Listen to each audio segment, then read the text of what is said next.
Hi. What you guys are about to see is a session with Golden Age fighter Noppadet Sor Rewadi. He's also known as Noppadet Naruman. He was a 118-pound fighter around in his prime, but he also became a 126-pound Rajadamnern champion in 1993.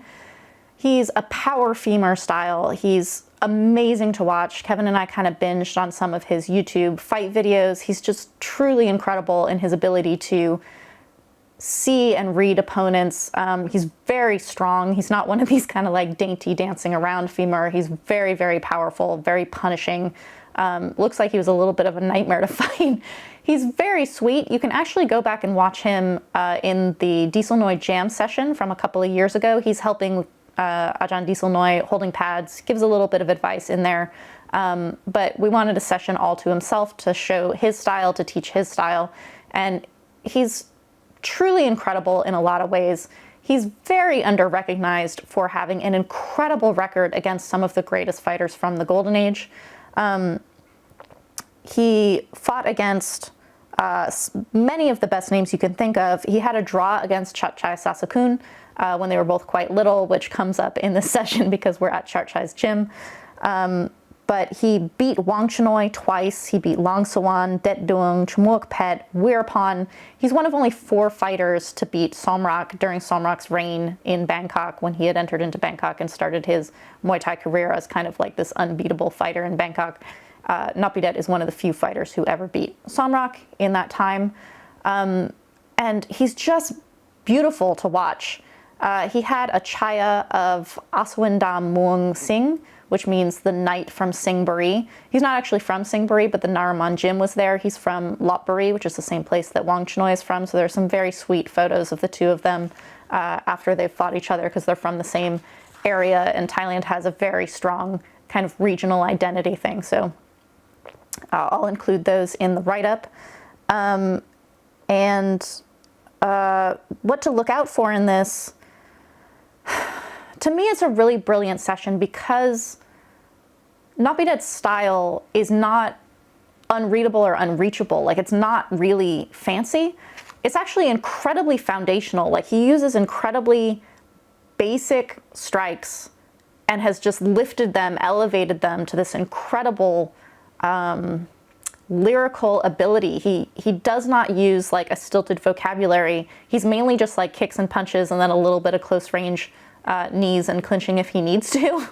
But it's basically the weapons that you already have if you're a beginning Muay Thai fighter. If you have every weapon in Muay Thai, you can kick, you can punch, you can go forward and backward, you can start doing Noppadet's style. It's just that he, using primary colors, can paint incredible images kind of thing.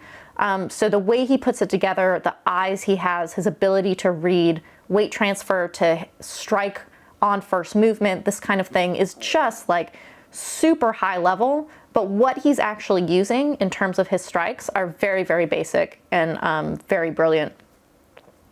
He spends a lot of time trying to get me to understand and utilize his staying long. It's very difficult for me because I'm a Dern fighter, and that's not really what I want to do ever. I actually want to close space all the time. So for people who are still learning how to control space, still trying to understand where your space might be, what distance it is that you like, this might be very instructional for you to try this out and see if this is where you feel more comfortable. If you're someone like me who knows you're a Dern fighter and you're always trying to close the space, it's interesting to learn how to fight at the longest distance possible and to understand how that works. You may not implement it, but understanding what your opponent is trying to do, if they're the kind of fighter who is trying to stay long, is actually incredibly informative. It's very, very helpful. Noppadet's kick is really interesting. It's so long, it's very fast, and he's trying to stay at the very end of it all the time. So he does not use it to then close distance. He doesn't use it to, you know, punish and then change to a closer position or anything like this. He's constantly, the way I talked about it in the session is if you have a boat that's tethered to a dock and the boat is kind of always pulling on that string, that's him. Like, he is pulling you on the end of that string into his space all the time to punish you, but he wants to be at the very, very end of that all the time so that people are walking into his power, walking into his strikes. In his fights, when you watch them on YouTube, he does turn on people, he does close the space and punish people and move out. But for his kick, which is like his bread and butter, highest scoring weapon, he really wants people to be moving into it. This is very much like Karahat. Karahat also uses kind of like striking on movement with his opponent stepping into his space and that kind of thing. But Noppadet's kick being so long, the leg stays very straight and the hip comes up instead of over. Watch the session. I talk about it a lot because we work on it a lot, but it's a very interesting trajectory and style of kick that's really not like anyone else who is in the Muay Thai library or who I've really encountered. It's not wildly different, so if you have something that's kind of adjacent, you can make adjustments towards it, but it seems very unique in its feelings and in its effectiveness in the way that he uses it. And it was hard to implement, but I did understand the kind of like general rising feeling length that he was going for.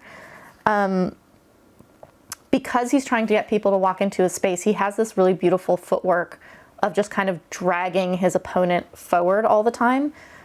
So you have Dern fighters or you have forward fighters who are basically trying to invade space all the time, and it's this kind of incremental creeping in, closing in, not breaking pace as you're just snuffing weapons in order to close that space. He's the opposite of this. Like, he is constantly pulling from the end of this rope, getting his opponent to come towards him, which is a beautiful matchup for many, many styles that do like coming forward. They're going to be coming right into his power, which is an interesting advantage to have when you have such a wide spectrum of styles in Muay Thai. The weight transfer, not only his own weight transfer in that he's hiding it all the time, he hides his kicks and his movements so well by his footwork and by how he positions his overall roop, but he's also incredibly good at reading an opponent's first movement and their weight transfer, which is how he knows when to fire. So these are two things you need to learn. One is how to hide your own footsteps from the sandworms, like never walk in a pattern, but then also to be able to recognize when there are, you know, vibrations in the sand or whatever. Too many Dune references, but this kind of thing, you need to be able to see it, and you also need to be able to hide it for yourself. And then finally, for me personally, he's watched my fights and he had some advice for me, which is a great benefit because there are other people who also are like me and are shorter fighters or who might be fighting people who are taller or bigger than them. And he recommended body locks so that you're not struggling for the neck so much because it's a waste of energy. Body locks are interesting. They're not really taught that much anymore. They were huge during the golden age and they've more or less disappeared from stadium Muay Thai now, but they're really brilliant and they get you into incredibly dominant positions. Whether or not they score the same way that they did in the golden age, they're effective the same way they were in the golden age, which I think is really interesting. And I liked the points he made about how to make those movements, how quickly to transition, how to get into those dominant positions. And it was similar to other things that he was talking about in terms of when your opponent is putting up a defense against you, how you basically pull pressure off of that and move quickly in order to get to a more dominant position from an inferior position. So, huge fan of Noppadet. I think everyone should go watch him on YouTube because he's just so unrecognized and underappreciated, and he really deserves a lot more visibility. Very happy to be getting his style into the Muay Thai library because it's such a beautiful style and he's a very, very sweet man. He's a lot of fun. He's very charismatic and sweet. So I hope you guys enjoy this. Thank you guys for making it possible.